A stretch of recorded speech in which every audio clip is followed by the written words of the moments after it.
আসসালামু আলাইকুম। আমি মোহাম্মদ গোলাম রব্বি। আমি বলেছিলাম আপনাদের জন্য আহ, যে অফিসার জেনারেল এবং অফিসার ক্যাশের পরীক্ষাকে কেন্দ্র করে যে দ্য ডেইলি স্টারের সিনট্যাক্স এবং তাদের লেখার প্যাটার্ন নিয়ে আলোচনা করব। যদিও আজকে আহ, আমার রেকর্ড করতে খুবই দেরি হয়ে যাচ্ছে, 8:40 বাজে, আবার অফিসে যেতে হবে। তারপর আপনাদের যতটুকু দ্রুতভাবে আপনাদের এই লেকচারটি সম্পন্ন করা যায় সেই দিকে খেয়াল রাখবো। আচ্ছা, আমরা চলে যাই কথা না বাড়িয়ে একেবারে মূল আলোচনায়। আজকে আমি রি- এই টিউটোরিয়াল নিয়ে আলোচনা করবো revive drug approval committees urgently.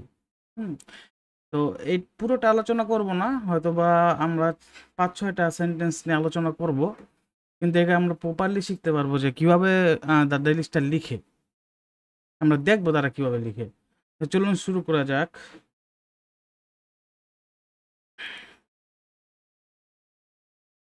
হুম তাও ডেইলি স্টারের যে সেন্টেন্স প্যাটার্ন জানতে হলে কি কি জানতে হবে, আপনাকে বেসিক কিছুটা নলেজ থাকতে হবে, যেটা প্রিলির নলেজ। যেমন আপনার অবশ্যই জানতে হবে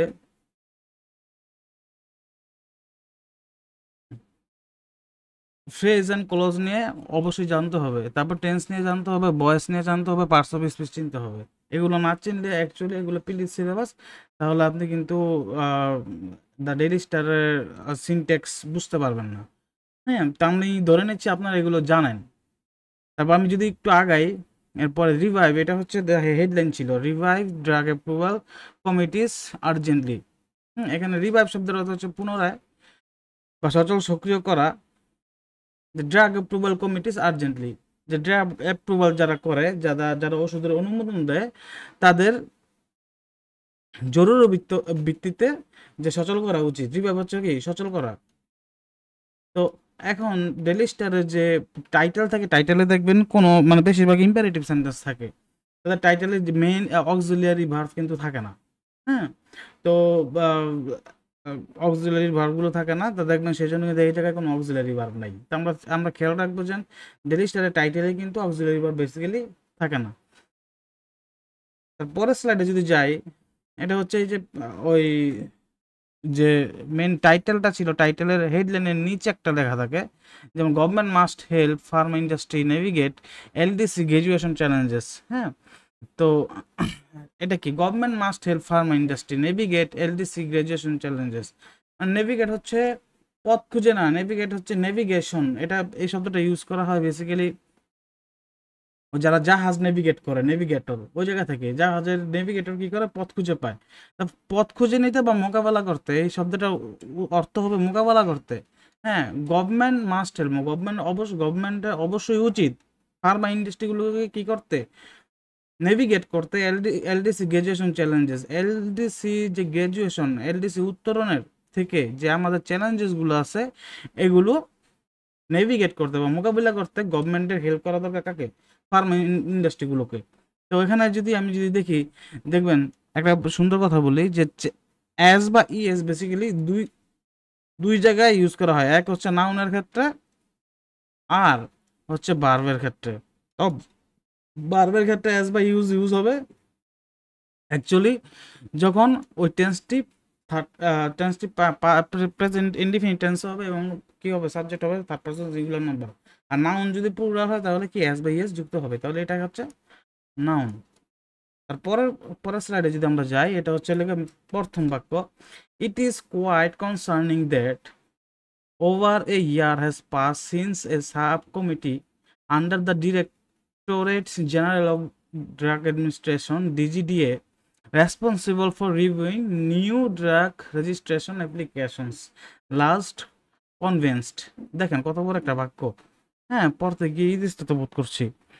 তা আমরা যদি এই এটা যদি পত্রিকায় দেখি, দেখেন এটা, it is quite concerning that over a year, মানে এই জায়গা থেকে এই পর্যন্ত কিন্তু আমার বাক্যটা শেষ হয়েছে। তো এটা কিভাবে সেন্টেন্সটা লিখলো, এটা যদি আমরা দেখি, এই জায়গার মধ্যে কিন্তু দুইটা জিনিস আছে। দেখেন হয়ে গেল যে প্রথম আছে হচ্ছে মেইন ক্লজ। মেইন ক্লজ কোনটি? It is concerning. এই যে ইট ইজ কনসার্নিং, এটা হচ্ছে মেইন ক্লজ বা প্রিন্সিপাল ক্লজ। এটা কারোর উপর ডিপেন্ডেন্ট না। যেন আমরা যেমন ক্লজের মধ্যে কিন্তু জানি, ক্লজের মধ্যে প্রিন্সিপাল ক্লজ, সাবঅর্ডিনেট ক্লজ আর কোঅর্ডিনেট ক্লজ। আবার সাবঅর্ডিনেট ক্লজকে তিনটা ভাগ করা হয়েছে, noun clause, adjective clause, adverbial clause. তো আমরা কিন্তু নাউন ক্লজটাকে কিন্তু ইট দিয়ে রিপ্লেস করতে পারি, আমরা কিন্তু পিলিতে পড়ে আসছে। তো এই পুরোটাই হচ্ছে কি, এই যে নাউন ক্লজ যেটা দাগ দিতেছি। তো it is quite concerning that বা ইট, হ্যাঁ, তো কনসার্নিং কি ইট, এই জায়গার মধ্যে এটা হচ্ছে পুরোটা নাউন ক্লজ। এখন নাউন ক্লজে শুরু হচ্ছে দ্যাট দিয়ে, নাউন ক্লজ সাবঅর্ডিনেট ক্লজের আন্ডারে পড়ে, এখন দ্যাট দিয়ে শুরু হচ্ছে। তো এটা কি উদ্বেগের বিষয় যে এখন এটা আবার শুরু করতেছে যে কোথায় গেল, যদি আমরা দেখি যেটা উদ্বেগের বিষয় যে ওভার এ ইয়ার, এখন ওভার এ ইয়ার, এই ইয়ারের ভার্ব হচ্ছে হ্যাজ, হ্যাঁ, হ্যাজ পাস সিন্স, এই সিন্স দিয়ে আরেকটা অ্যাডভার্বিয়াল ক্লজ তৈরি হচ্ছে এখানে। যদি আমরা দেখি সিন্স দিয়ে আরেকটা কি তৈরি হচ্ছে, অ্যাডভার্বিয়াল ক্লজ তৈরি হচ্ছে।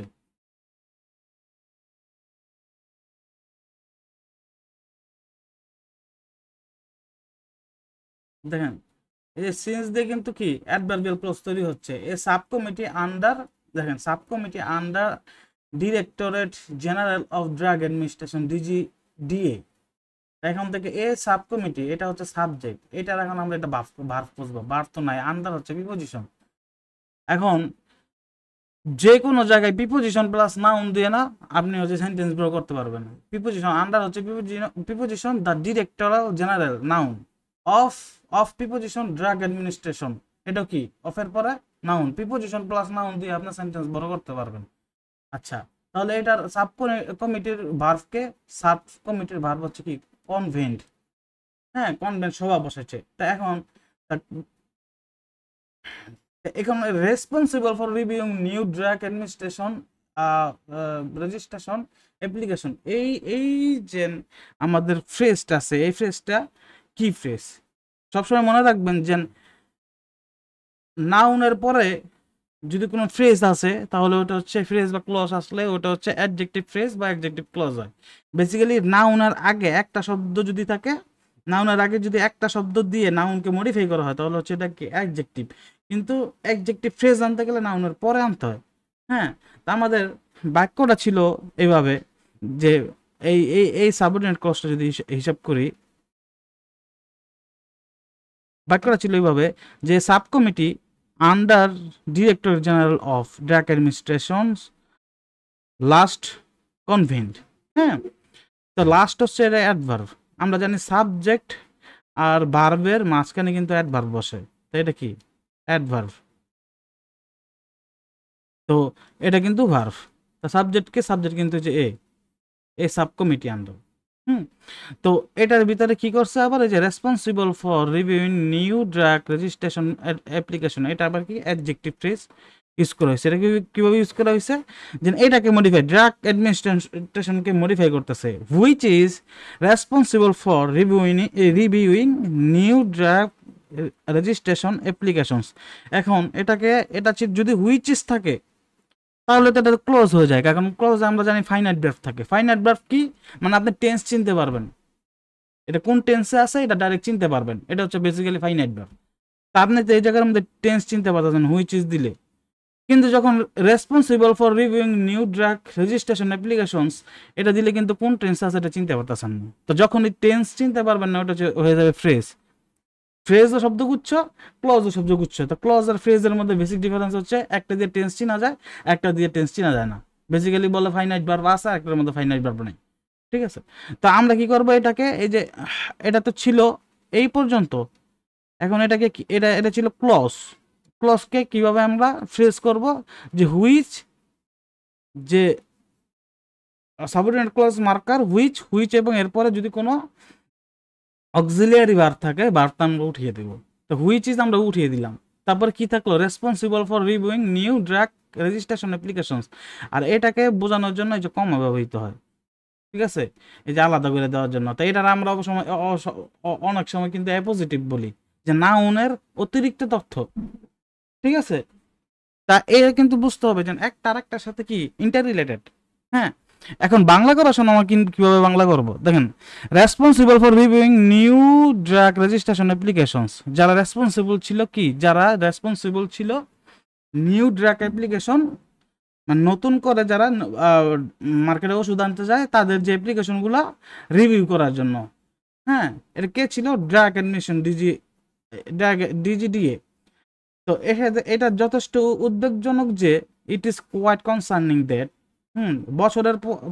বছর পার হয়ে গেছে, একটি বছর, over a year has passed, একটি বছর পার হয়ে গেছে, অথচ ওষুধ প্রশাসনের অধিদপ্তরের ডিজিডিএ অধীনস্থ একটি উপকমিটি, যে সাব কমিটি, উপকমিটি, যা নতুন ওষুধ নিবন্ধনের আবেদন পর্যালোচনার দায়িত্বে ছিল, সর্বশেষ কোনো বৈঠকই করেনি, তারা কোনো বৈঠক করেনি।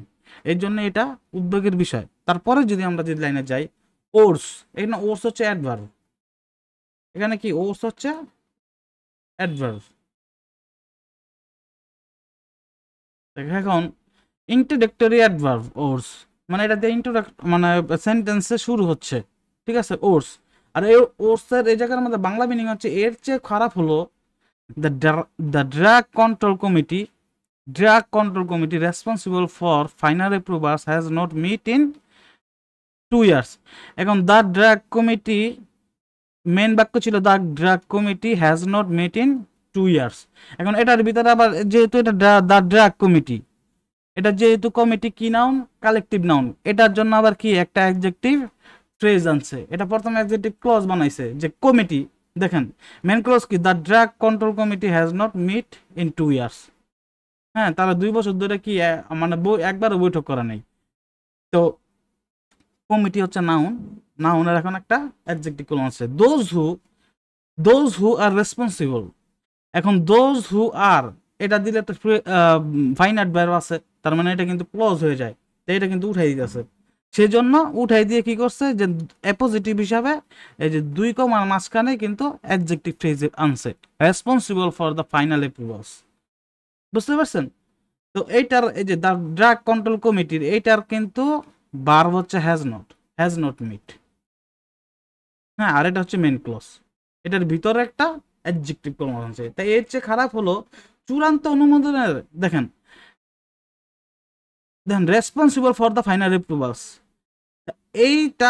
এটা তো কারকে মডিফাই করতেছে?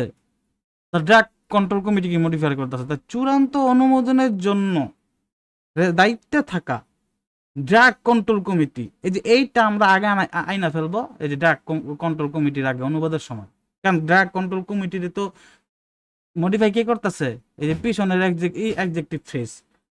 তাই এখানে কিন্তু দেখেন এর চেয়ে খারাপ হলো চূড়ান্ত অনুমোদনের দায়িত্বে থাকা ড্রাগ কন্ট্রোল কমিটি গত 2 বছরে একবারও বৈঠকে বসেনি। তারপরে যদি আমরা যাই, অ্যাজ এ রেজাল্ট, ফলে অ্যাপ্লিকেশনস, এই যে অ্যাপ্লিকেশনস ফর, এটা হচ্ছে সাবজেক্ট, এটা কি প্লুরালে আছে, তার মানে কি ভার্ব, রিমেন হচ্ছে ভার্ব, অ্যাপ্লিকেশনের ভার্ব হচ্ছে রিমেন, এটা তো থার্ড পারসন সিঙ্গুলার নাম্বার না, তো সেই জন্য ভার্ব কি, ভার্বও কিন্তু প্লুরাল। হ্যাঁ, তা remain pending according to report by this daily, এই জায়গার মধ্যে কানেক্টর হচ্ছে আগের যে কথাগুলো বলছে, এটার কানেক্টর হচ্ছে অ্যাজ এ রেজাল্ট, ফলে, তার ফলে। আচ্ছা, অ্যাপ্লিকেশনস ফর 670 নিউ মেডিসিনস, আচ্ছা 617টা নিউ মেডিসিনস, অনেক মেডিসিনসগুলো কোনগুলা, এটার জন্য আবার কি করছে, এমডেস দিয়ে, মানে জোর প্রদান করার জন্য এমডেস দিয়ে কি করা হয়, জোর প্রদান করা হয়। এমডেস হচ্ছে এলাকা ড্যাশের একটু থেকে বড় থাকে, এটা হচ্ছে এমডেস, এটা দিয়ে কি ধরা হয়, জোর দেওয়া হয়। ইনক্লুডেন 15 কস্টলি বায়োলজিক ড্রাগস, মানে 15টি দামি বায়োলজিক ওষুধ সহ যে 600 নতুন মেডিসিন বা 600 নতুন নতুন ওষুধের অ্যাপ্লিকেশনকে রিমেইন পেন্ডিং, এখন পর্যন্ত পেন্ডিং রাখা হয়েছে, এখন পর্যন্ত অনুমোদন দেওয়া হয় নাই, according to report by this daily. ঠিক আছে, তো এটাও কিন্তু কি, এটা কিভাবে করলো, যে এটা মেন ভার্ব হচ্ছে রিমেইন পেন্ডিং, এটার ভার্ব, অ্যাপ্লিকেশনের ভার্ব হচ্ছে রিমেইন পেন্ডিং। তো ইনক্লুডিং 15 কস্ট বায়োলজিক ড্রাগস, এই জায়গার মধ্যে এটা যদি আমরা ভাঙি, তাহলে কি আসবে? Applications for 670 new medicine which includes 15 costly biologic drugs. এখন অ্যাক্টিভ যদি যদি টেন্সে অ্যাক্টিভ সেন্সে যদি ওই টেন্সটি হয় যে হুইচ ইনক্লুডস, তাহলে কিন্তু এটা যদি আমি হুইচ যদি উঠিয়ে দিই তা ইনক্লুডস থেকে ইনক্লুডিং হয়ে যাবে। আর যদি প্যাসিভ সেন্সে হয় তাহলে কিন্তু এটা ইনক্লুডেড হতো। ঠিক আছে, যেহেতু এটা অ্যাক্টিভ সেন্সে আছে সেহেতু এটা ইনক্লুডিং হয়ে যাচ্ছে। তো ফলে 617টি নতুন ওষুধের আবেদন, যার মধ্যে রয়েছে 15টি দামি বায়োলজিক ওষুধ, এখন অনুমোদনের জন্য অপেক্ষমান রয়েছে, এটি দৈনিক এক প্রতিবেদনে বলা হয়েছে। তারপর দেখেন, দেখি কয়টা বাজে। আচ্ছা, the bureaucratic inertia. Bureaucratic inertia হচ্ছে হলো একটি প্রশাসনিক জড়তা, যে প্রশাসনে কোনো কাজ করতে দিলে সরকারি চাকরি, সরকারি কোনো জায়গায় গেলে একদিনের 3 দিন লাগে, 3 দিনের 9 দিন লাগে। এটা হচ্ছে ব্যুরোক্রেটিক ইনার্শিয়া, প্রশাসনিক জড়তা। কুড প্রুভ কস্টলি, এটা কি ক্ষতির কারণ হতে পারে বা ব্যয়বহুল প্রমাণিত হবে। ক্যান প্রুভ কস্টলি মানে এটা কি হবে? ক্ষতির কারণ হতে পারে, স্পেশালি। আচ্ছা, এখন এটা হচ্ছে মেন ক্লজ, এটা হচ্ছে মেন ক্লজ। কারণ কমা দিয়ে কি করছে? স্পেশালি অ্যাজ আওয়ার, দেখেন, our pharmaceutical companies race against time, এটা কিন্তু মেন ক্লোজ হিসেবে, এতটুকু কিন্তু মেন ক্লোজ হিসেবে বসতে পারতো। হ্যাঁ, কারণ এটা কিন্তু আমরা কিন্তু মানে এটার জন্য, এটার যে অর্থ প্রদান করে এর জন্য কিন্তু কারোর উপর ডিপেন্ড করতে হচ্ছে না। হুম, যে আবার ফার্মাসিউটিক্যাল কোম্পানিজগুলো রেস এগেনস্ট টাইম, যে সময়ের অভাব মোকাবিলা করছে, এতটুকু কিন্তু নিজেরটা নিজে সে বসতে পারে। কিন্তু এটার আগে যখন এই যে ক্লজ মার্কার অ্যাজ দিয়ে দিচ্ছে তখন কিন্তু এটা ডিপেন্ডেন্ট হয়ে যাচ্ছে। আর আমরা জানি অ্যাজ, সিন্স এগুলো থাকলে কি অ্যাডভার্বিয়াল ক্লজ, আর এটা আসছে অ্যাডভার্ব স্পেশালি। তো অ্যাজ, অ্যাজ যখন দিয়ে যাচ্ছে তখন হয়ে যাচ্ছে কি বিশেষ করে, অ্যাজ ফার্মাসিউটিক্যাল, বিশেষ করে যখন আমাদের ওষুধ কোম্পানিগুলো সময়ের মোকাবিলা করে এগোচ্ছে, তাহলে কিন্তু মানে এটা কিন্তু সম্পূর্ণ শোনা যায় না, তখন কিন্তু এই এই পুরো ক্লজটাকে এটার উপরে, যে the bureaucratic inertia could prove costly, এটার উপর ডিপেন্ড করতে হচ্ছে। তা আমরা যে কোনো, যেমন যেমন আই ইট রাইস, এটা হচ্ছে প্রিন্সিপাল ক্লজ, এটা কিন্তু নিজেরটা নিজে অর্থ প্রদান করতে পারতেছে। কিন্তু এটার আগে যদি অ্যাজ বসাই দেয়, অ্যাজ আই ইট রাইস, হ্যাঁ, তখন কিন্তু এটা এটা কি হয়ে যাবে? এটা সাবঅর্ডিনেট ক্লজ হয়ে যাবে। বা অ্যাজ এর মধ্যে যদি আমরা ইফ বসাই, ইফ, হ্যাঁ, যদি আমি ভাত খাই, আমি ভাত খাই, এটা তো পূর্ণবাক্য। যদি আমি ভাত খাই, তারপরে কিন্তু এটা পূর্ণবাক্য থাকে না। তো এটা এই জায়গার মধ্যে কি বসলো? এই যে এই ক্লজ মার্কারটা অ্যাজ এ হওয়ার কারণে এটা হচ্ছে অ্যাডভার্বিয়াল ক্লজ হয়ে গেল। তো এটা অ্যাডভার্বিয়াল ক্লজ, আর এটা আগে যে আছে সে হচ্ছে প্রিন্সিপাল ক্লজ। মনে রাখবেন, অ্যাডভার্বিয়াল ক্লজ যদি পরে বসে, প্রিন্সিপাল ক্লজের পরে বসে, তখন কিন্তু সাধারণত এই কমাটা হয় না। কিন্তু ডেলি স্টার এই জায়গায় কমা দিছে, কারণ অনেক সময় কমা দিতে হয় যে নেভিগেট করার জন্য, যে অনেক সময় পাঠক বুঝতে পারে না আসলে এটার যদি অনেক ফ্রেজ, অনেক অনেক ওয়ার্ড থাকে, তখন কিন্তু কমা দিয়ে মানে বোঝানোর খাতিরে কমা কমা দেয়।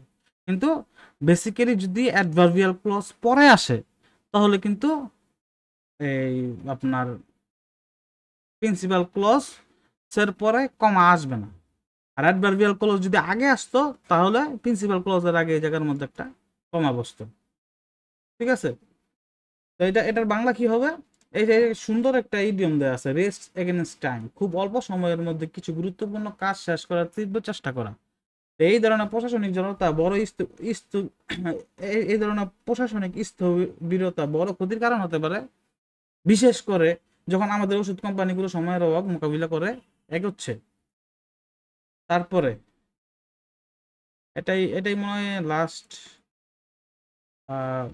Last slide. যে বাংলাদেশ, দেখেন এটা কিন্তু খুব একটি ভালো একটা সেন্টেন্স, যে বাংলাদেশ হচ্ছে সাবজেক্ট। তো মেন ক্লজ কি ছিল, Bangladesh currently enjoys a waiver under the world trade organizations trade related aspect of intellectual property rights, TRIPS agreement. আচ্ছা, ওয়ার্ল্ড ট্রেড ডাব্লিউটিওর একটা কি আছে, ট্রিপস নামে একটা এগ্রিমেন্ট আছে। দেখেন এই জায়গার মধ্যে কিন্তু পজিটিভ ব্যবহার করা হয়েছে, অর্গানাইজেশনের এগ্রিমেন্ট, ডাব্লিউটিওর এগ্রিমেন্ট, ঠিক আছে। তো আমাদের মেন ক্লোজ কোনটা, Bangladesh currently enjoys A weber, currently enjoys a waiver under the World Trade Organization's trade related aspects of intellectual property rights, TRIPS agreement। এটা হচ্ছে লেখা প্রিন্সিপাল ক্লজ বা মেন ক্লজ। কিন্তু আমরা যদি খেয়াল করি যে এই জায়গার মধ্যে কিন্তু একটা অ্যাপোজিটিভ ব্যবহার করা হয়েছে, মানে বাংলাদেশ সম্পর্কে একটা অতিরিক্ত তথ্য দেওয়া হয়েছে as a least development country, মানে একটি স্বল্পোন্নত দেশ হিসাবে। বাংলাদেশ কি স্টুডেন্ট কোনো ক্লাসে পড়ে না, বাংলাদেশ সম্পর্কে যখন অতিরিক্ত তথ্য দিচ্ছে তখন কিন্তু এই যে দুই কমার মাঝখানে যেটা ব্যবহার করা হয় এটা হচ্ছে অ্যাপোজিটিভ। হ্যাঁ, তো এই জায়গার মধ্যে দেখেন Bangladesh which as a least development country currently enjoys, currently আমরা জানি না, বাংলাদেশ হচ্ছে সাবজেক্ট, আমরা জানি সাবজেক্ট এবং ভার্বের মাঝখানে কিন্তু অ্যাডভার্ব বসে। কারেন্ট এই জায়গার মধ্যে কি অ্যাডভার্ব, ইনজয়েস হচ্ছে কি ভার্ব। হ্যাঁ, ইনজয়েস এ ওয়েভার। এখন আমি বলছিলাম না প্রিপোজিশন দিয়ে সেন্টেন্স বড় করা যায়, প্রিপোজিশন পড়া নাউন, এটা preposition under the world trade organization WTO's trade TRIPS agreement, দেখছেন। আচ্ছা, allowing to bypass patent enforcement of pharmaceutical products, এই জায়গার মধ্যে হুইচ allowing to, এটা হচ্ছে অ্যাডজেক্টিভ ফ্রেজ, যেটা নাউনকে, যে এগ্রিমেন্ট ট্রিপস এগ্রিমেন্ট হচ্ছে নাউন, তা এটাকে কি কি করতেছে, মডিফাই করতেছে, তাহলে এটা হচ্ছে অ্যাডজেক্টিভ ফ্রেজ। আমরা কি বলছিলাম যে অ্যাডজেক্টিভ নাউনের আগে থাকে, কিন্তু অ্যাডজেক্টিভ ফ্রেজ বা ক্লজ নাউনের পরে থাকে। তো এটা আবার কি দিয়ে ডিনোট করতেছে, এটা আবার আলাদা করছে যে কমা দিয়া। হ্যাঁ, যখন আমরা হচ্ছে অ্যাডজেক্টিভ ফ্রেজ একটা আনবো তখন কিন্তু কমা দিয়ে আলাদা করতে পারি। which allows it to bypass patent enforcement of pharmaceutical product। তো which allows আমরা কি করছি, which উঠাই দিছি, which কি করছি, কেটে দিছি, allows কে এটা কি যেহেতু অ্যাক্টিভ সেন্সে আছে কি করছি, allowing করছি। হ্যাঁ, allowing ওই অ্যাক্টিভ সেন্সে allows থেকে আমরা কি করলাম, allowing আইএনজি দিয়ে দিলাম। এটা যদি প্যাসিভ সেন্সে থাকতো তাহলে কিন্তু অ্যালাউড দিয়ে দিতাম, ইডি যোগ করে দিতাম। তো allowing it to bypass patent enforcement on pharmaceutical products।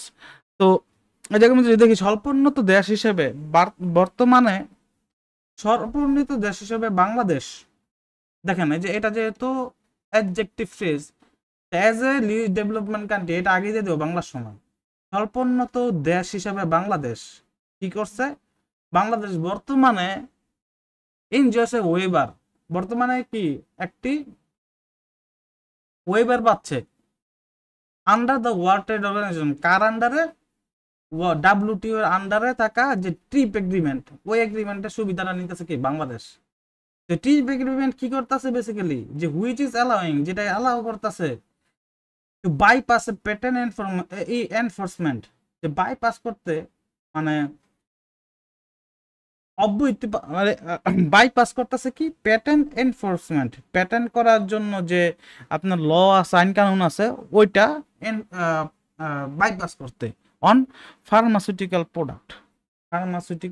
প্রোডাক্টে। তো স্বল্পোন্নত দেশ হিসেবে বাংলাদেশ বর্তমানে WTOর ট্রিপস চুক্তির অধীনে একটি ছাড় সুবিধা পাচ্ছে, যার ফলে ওষুধের উপর প্যাটেন্ট আইন প্রয়োগ করা থেকে সে অব্যাহতি পাচ্ছে। হ্যাঁ, এটা আইন প্রয়োগ যদি করতে যাইতো তাহলে কিন্তু অনেক কষ্ট লাগতো বাংলাদেশের, কিন্তু এখন যেহেতু যে ট্রিপস এগ্রিমেন্ট আছে সেহেতু সেই কষ্টটা বা ওই জায়গার মধ্যে কিন্তু সে একটা ওয়েবার পাইতেছে বা সার পাইতেছে। ঠিক আছে, কড়াকড়ি হচ্ছেন। তা আজকে এই পর্যন্তই। আল্লাহ হাফেজ, আমার আবার অফিসে যেতে হবে। আমার জন্য দোয়া করবেন।